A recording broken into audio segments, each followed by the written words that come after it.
आखिर क्या है जागरण शमशान में विराजित विक्रांत भैरव का रहस्य? क्या सच में यहाँ पर तंत्र साधना होती है?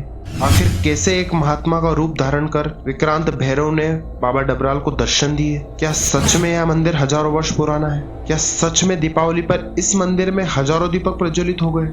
ऐसे ही रहस्यों से भरे इस मंदिर में हजारों लोग दर्शन के लिए आते हैं और एक रहस्य और विस्मय का अनुभव करते हैं, मानो जागृत विक्रांत भैरव साक्षात उन्हें देख रहे हो। नमस्कार मित्रों, आज हम आए हैं मध्य प्रदेश के अति प्राचीन शहर उज्जैन से 5 किलोमीटर दूर भैरवगढ़ में विराजित विक्रांत भैरव के दर्शन के लिए। यह मंदिर 4000 वर्ष पुराना है। इस बात का अनुमान आप स्वतः ही यहाँ पर मौजूद कंगूरेदार शिखर, टूटे हुए स्तंभ और पत्थरों पर उकेरी गई नक्काशीदार मूर्तियों से आसानी से लगा सकते हैं।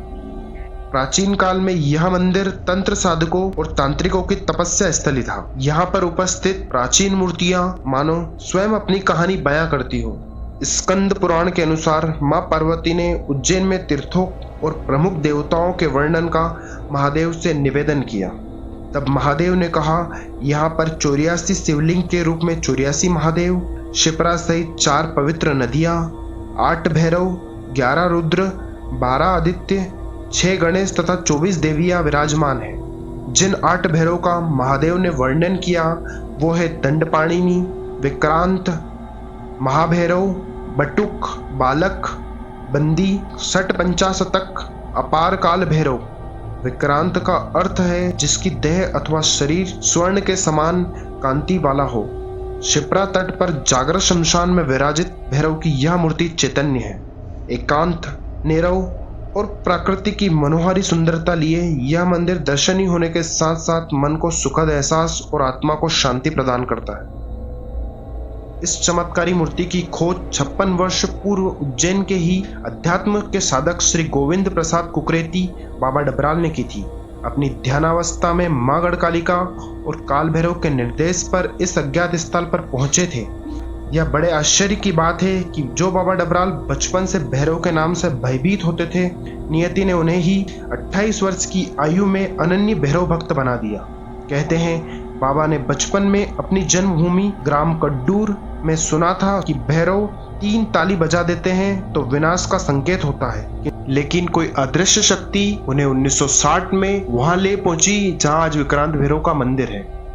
बाबा डबराल प्रति शाम गढ़कालिका मां के दर्शन के लिए जाया करते थे। मंदिर में पहुंचकर ध्यान व पूजन करते थे। तब देवी मां ने बाबा डबराल को ध्यान में कहा कि आपके इष्ट देव भैरव है। तब बाबा डबराल भैरव जी को ढूंढते ढूंढते काल भैरव पहुंच गए और वहां पर ध्यान व पूजा अर्चना करने लगे। जब 1960 की एक शाम में ध्यान कर रहे थे तब श्री काल भैरव की मूर्ति से एक फूल गिरा।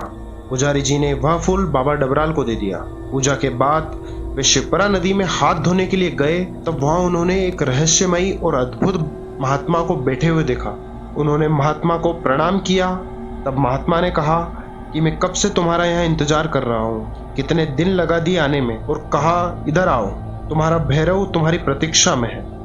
यह बोलकर वह चमत्कारी महात्मा एक रहस्यमय तरीके से गायब हो गए। जब बाबा डबराल शिप्रा नदी के तट पर विक्रांत भैरव के मंदिर पहुंचे तब उन्होंने कीचड़ से सने हुए विक्रांत भैरव को शिप्रा के जल से साफ किया। तब अचानक बार बार धोने से प्रकट हुई विक्रांत भैरव की चमत्कृत मूर्ति।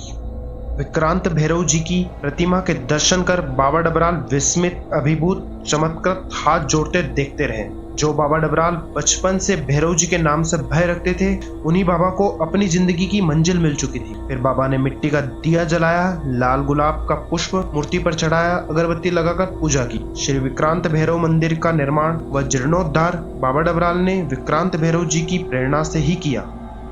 एक बार दीपावली पर बाबा डबराल विक्रांत भैरव मंदिर में दीपक प्रज्वलित करने गए। अमावस की काली रात में 2-3 कुत्तों के साथ बाबा डबराल अकेले थे। बाबा डबराल ने दीपक जलाया, अगरबत्ती लगाई, गुलाब के फूल भेंट किए और मूर्ति के हाथ जोड़ बाबा डबराल लौटने लगे। हवा तेज चल रही थी। बाबा सोचने लगे कहीं दीपक तो बुझ नहीं गया। जब उन्होंने पलटकर देखा तो विस्मित और आश्चर्यचकित रह गए। वह मूर्ति के सामने पूरे घाट पर सैकड़ों दीपक जगमगा रहे थे। विक्रांत भैरव की मूर्ति तेज से चमक रही थी। बाबा डबराल भय और आश्चर्य के मिश्रित आनंद की अनुभूति कर रहे थे। झटपट बाबा डबराल ऊपर काल भैरव मंदिर आए और एक वृद्ध जो वहां मौजूद थे उन्हें सारी घटना कह सुनाई। उसे वे साथ लेकर आए। स्वयं अपनी आंखों से सत्य देखकर वह वृद्ध चकित रह गया। बाबा डबराल के पैर छुए और पहली बार श्री गोविंद प्रसाद कुकरेती को उसने बाबा कहा। दोनों अभिभूत दृश्य देखते रह गए। देर रात बाबा डबराल घर लौटे, लगभग मध्य रात्रि में। तब से लाखों श्रद्धालु जन उन्हें बाबा कहते चले आ रहे हैं। आज वे समस्त भारत में डबराल बाबा के नाम से प्रसिद्ध हैं। यह काल मंदिर के समीप कुछ दूरी पर ओखरेश्वर शमशान भूमि पर स्थित है। यहाँ दक्षिण मुखी भैरव की चैतन्य मूर्ति है। जागृत शमशान भूमि है। शिप्रा पूर्ववाहिनी है।